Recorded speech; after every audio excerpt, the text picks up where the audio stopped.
Ce vendredi 10 janvier 2025, l'ambassadeur, le professeur Emile Ngoïka Songo a reçu le ministre d'État en charge du réaménagement et du territoire, Maître Guy Luando-Boyo, dans la Maison Congo à Paris. En tant que ministre d'État et ministre de l'Aménagement et Territoire, il a visité l'ambassade de la RDC dont les travaux avaient débuté. Comme il le dit, étant donné que ces bâtiments est un patrimoine au même titre que les 145 territoires à rénover, vu que ceci est un miroir pour les investisseurs qui voient en premier l'ambassade avant de venir au Congo. Je suis venu dans la maison, on m'a dit ça s'appelle la maison du Congo, donc je n'est rien d'autre que l'ambassade de la République démocratique du Congo ici, auprès de la République française, et je suis très content.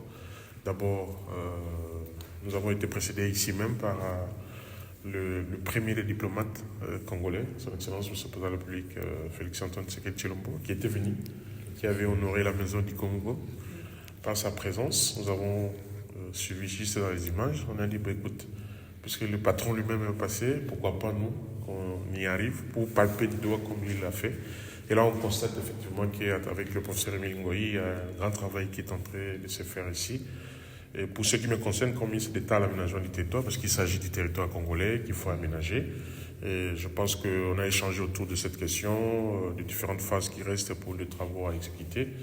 La très haute hiérarchie du pays a été suffisamment saisie. Nous, en ce qui nous concerne, nous pourrions, aux côtés de notre collègue, la ministre d'État, la ministre des Affaires étrangères, pour essayer de voir comment ce qui reste à faire puisse se faire conformément au planning. Et voilà. Donc je repars avec un sentiment de satisfaction, non seulement du contenu de nos échanges avec M. l'ambassadeur, mais également de visiter notre ambassade qui n'est rien d'autre que l'image du Congo à l'étranger. Si on parle de la RDC en France, c'est ça, ces bâtiments. Il n'y a pas autre chose.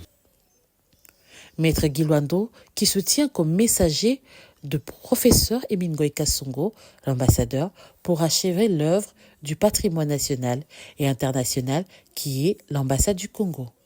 Dès l'entrée dans cet enclos, on sent que le Grand Congo de Félix-Antoine Tshisekedi Tshilombo est bien implanté au cœur de Paris. Là où on est, c'est en plein cœur de Paris.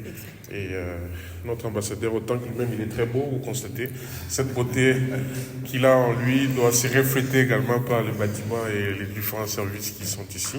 J'ai beaucoup aimé également beaucoup d'innovations qui ont été apportées en termes de traitement des dossiers, en termes de contact avec la population. Très récemment, il avait organisé une rencontre avec la diaspora au cours de laquelle il y a eu des échanges. C'était très très bien perçu, en tout cas pour nous qui sommes au pays, c'est très bien cette proximité. Et avant, quand on venait à l'ambassade, il y avait plein du monde. Moi je me rappelle, il y a plusieurs années, quand on venait ici, on ne savait pas qui était qui.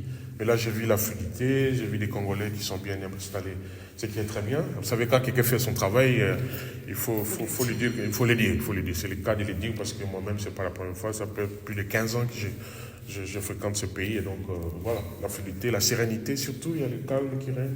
Ça, c'est des choses à encourager. Bravo. Et c'est des choses comme ça que les chefs de l'État avaient. Parce que les Congolais qui ont renouvelé le deuxième mandat attendent de lui des changements en termes de politique publique. Et chacun, en tout cas en ce qui les concerne, doit faire sa part.